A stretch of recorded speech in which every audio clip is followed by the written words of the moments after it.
Hello everyone. I received quite a few emails and messages on Facebook page, Twitter in the last couple of days, and I have quite a few queries which digital marketing professionals or the users who are using digital marketing or social media for their brand have shared with me. So I thought I'll quickly address those queries and having the queries in front of me. So I thought I'll go through those queries and respond to them. One of the first queries which users have asked me is as a digital marketer, how can I use social media or digital marketing to create a sustainable revenue model and generate actual sales ROI for my business?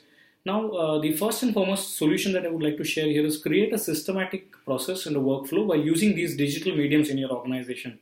So, create content or whether it's information or which are not merely content, but rather value in the real sense of the term. Build a real rapport with your prospects in online using, let's say, Twitter or Facebook.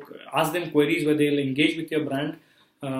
So engaging and connecting with them is crucial at this factor because unless and until they trust you and they constantly engage with you, they're not going to buy from you. They'll not be able to monetize or generate sales at the end of the day. Sales is the bottom line is people don't buy brands or products. They buy the trust based on the trust. Yeah.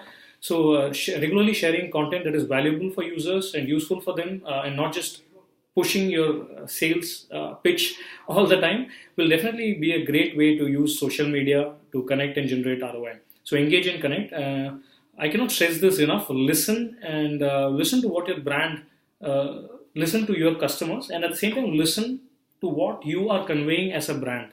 Now, these are two very important things. So, when you listen to your end users or prospects or customers' responses, you will be able to give them replies or feedback or communicate or reach out to them on time.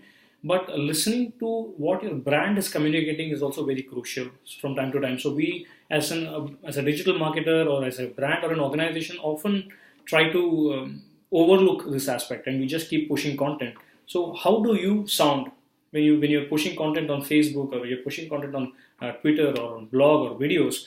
What is the kind of impression that you're creating as a brand is very crucial because people perceive you very differently on a digital platform rather than how it is face to face. So you need to be extremely careful and you need to be genuinely sincere when you're pushing content on a digital platform. Yeah. So when you're able to showcase to your customers that you're using these digital marketing process, let's say with a caring tweet rather than pushing a response by saying, we apologize for the convenience and we'll get back to you, let us know what happened. That's so robotic in nature, right? So rather than saying like that, you can actually ask a genuine question and ask them what went wrong, what happened, please let us know, reach out to us. So that's a more humanized way of connecting with the users. Similarly, you can have a creative and fun way of sharing your content. It doesn't have to be, you don't have to be serious all the time, which again, at the same time, you need to make sure that you are professional at every single point of time. Yeah, you cannot try to cross a certain line because at the end of the day, you will always be looked as a brand. You will be always look be interacting. People will be interacting or engaging with you, keeping in mind that you're an organization. So you need to make sure you keep that corporate communication tone in line at all times. So that is something which I can say. These are some of the quick ideas that I could share if you are looking to optimize or generate actual sales revenue for your business.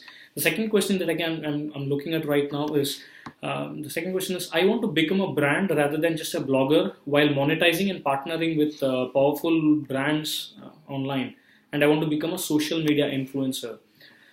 Well, in this case, first thing I would say is be sincere, express yourself, talk about topics that you really know, that you've really worked on. Yeah, don't pretend to be something you're not, because it really showcases in the way you're responding or putting forth the content out there.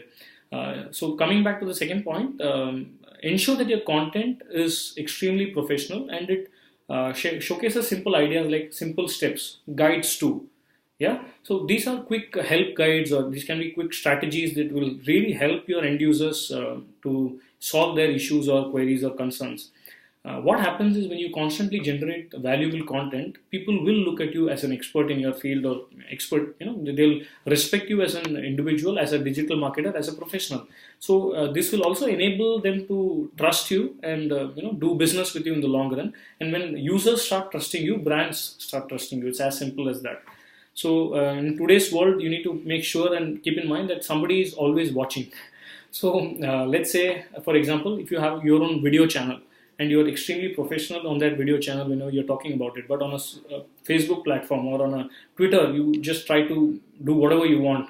that will not work. You need to make sure that your presence or your image is consistent across multiple platforms. Yeah, so that's extremely crucial if you want brands to take you seriously, and customers to trust you at the end of the day. The third question that I can check out is, how do I use social media to ensure that my brand monitoring is intact and safe? Well, first of all, have a clear social media calendar and be clear on what you're planning to post online. Yeah, so because a lot of brands have faced this difficulty because they've not had a clear understanding of what they're going to put. So they've just randomly pushed content at the last minute just because they wanted to be a part of a trend, and social media has backfired for them. There are hundreds of cases wherein this has happened. So, firstly, have a clear content marketing plan, calendar, social media calendar in plan. And in addition to that, use a lot of tools. There are plenty of tools available for brand monitoring. The easiest thing that I can mention to you, which is available for free, is your Google Alerts. It's a very basic tool, but to get started, it's a very powerful way. So, and add your brand names or your products or services which are specific to what you want to monitor and see how people are talking about you online. And it will help you to keep track of things to a great extent. Now, you can't literally control what people are talking about you, because today users have become brand ambassadors without the brand's permission.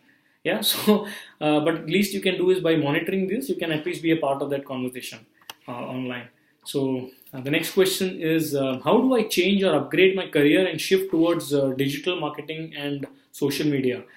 Well, start learning from people who have built a reputation for being knowledgeable in the field. Yeah, so read as much as you can. Goes without saying.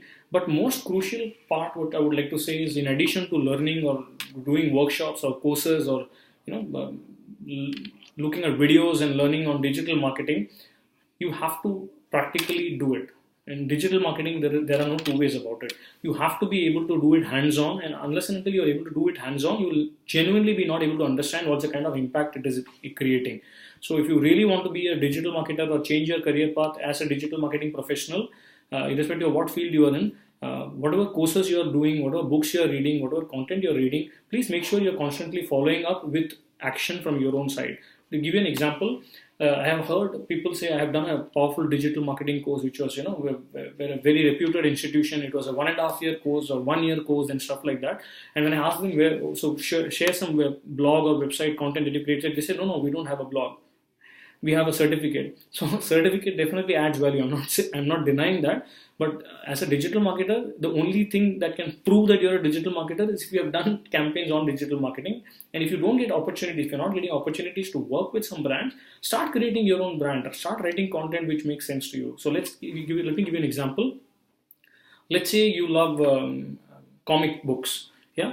And you want to prove yourself as a digital marketer. It's not necessary that you're going to work in a field which is about comic books or something of that sort, but to showcase that what kind of revenues you have generated by monetizing your blog while talking about your passion is a very powerful way in which brands or organizations will take you seriously and know that you really know how to optimize the content to reach out to the right users at the right time. So there are no two ways about it. So invest in good social media courses, good books, but like I said, make sure you use these social media platforms from time to time to understand and get a grip of what each tool or platform can do. Yeah, so knowing is not enough. We must apply. Willing is not enough. We must do. So the learning curve never ends. Yeah. So the next question that I can see here is, how do I generate buzz around my products and services in social media? Well, the easiest way I can explain this is by really having a wonderful product and reaching the right set of audiences, using the right channel, the right medium at the right time, and the right tools. After this is done, just essential to take feedback. Just don't assume that everything is hunky-dory. So take feedback and understand whether the users are comfortable with the kind of products and services that you're talking about and you're provided, and find out ways in which you can measure and improvise. So the next question is, how do I ensure my team is delivering using the best and correct set of resources, new age media tools, while implementing digital marketing in my organization? In this I can say that first thing, you learn from the best, test by working hands-on, and invest in your time, resources, read lots of case studies across various industries. But when the question is, how do I ensure my team is delivering, I think it's just about trust. So you need to trust that your team is doing your job. That's the first task. And let's face it, it's online, right? So if they're doing their job, it will be anyway displayed online. You can see the results online. So that's the easiest way of tracking it from your end, rather than going and pushing people. See, one thing is very clear. different individuals have different skill sets. Some are good in content, some are good in creative, some are good in creating analytics, some are good with numbers, specifically on creating ads, in integrating it with understanding customer insight and stuff like that. So each person has their own skill sets. Let them use that skill sets, trust in them, because you've hired them assuming that they're good at their job, right? So let them do their job, give them their space, and see the results, monitor it online, and give them feedback from time to time. Don't crowd them and push them to do what you feel is right, because if that is the case, then there was no need for you to hire them. So first, trust them to do their job right, and monitor and give feedback on what is working and what is not, and I think things should be fine. The last question that I received is, how do I keep generating interesting content for my brand users and also understand which analytics and metrics to measure from so many different sites? There is so much data and information overload. It is overwhelming as a marketer. Very true. Today we are living in a world of information overload. Every minuscule second we are bombarded with information, WhatsApp messages and Facebook messages and emails and phone calls and whatnot. So it's very difficult. Like I always say, we have so much of information and data with us that even living in the moment is getting difficult today. So it's very important that you keep the content original. The first thing I would say is make sure you're updated with all the tools, technology, strategies that your prospects and end users or clients require in today's scenario. Because the reason is, if you're able to do that, you'll be able to generate interesting content that will be innovative on its own. The reason being, the idea to create a successful digital marketing strategy is not just by investing millions of dollars or using high-end tools. That's not the crux of it. The idea is to being able to add value and solve the end user's problems in whatever way you can. So if you feel a video might help, use videos. If you feel PPC, a Google AdWord campaign might help, use Google AdWord campaign. Whatever you do, monitor, track, and understand Google Analytics, Facebook Insights, Twitter Analytics, Instagram Insights, blog statistics. Yeah, understand what metrics will help you, because analytics is not about just looking at data. It's about interpreting data to be able to achieve the kind of results that you as an organization or as a digital marketing professional have felt that this is what I can do or this is what I can deliver. So social media is not about hits, likes, or follows. It was, is, and will always be about people. Yeah, so people buy from people they trust. So at the end of the day, make sure you humanize your brand and connect with the customer within. So these are some quick queries which were shared with me in the past few days. So I thought I'll answer it using this video. I hope you have your queries resolved. Feel free to drop in your queries to me. I'll be more than glad to share my responses to the extent possible, as fast as possible. Yeah. Feel free to reach me. I'm there at ananthv.com. It's ananthv.com. You can also check out my book, Social Media Marketing Brand ROI, available on Amazon both as a Kindle ebook and also as a paperback. Yeah. Feel free to share your queries at any point of time. Have a great day ahead. Thank you.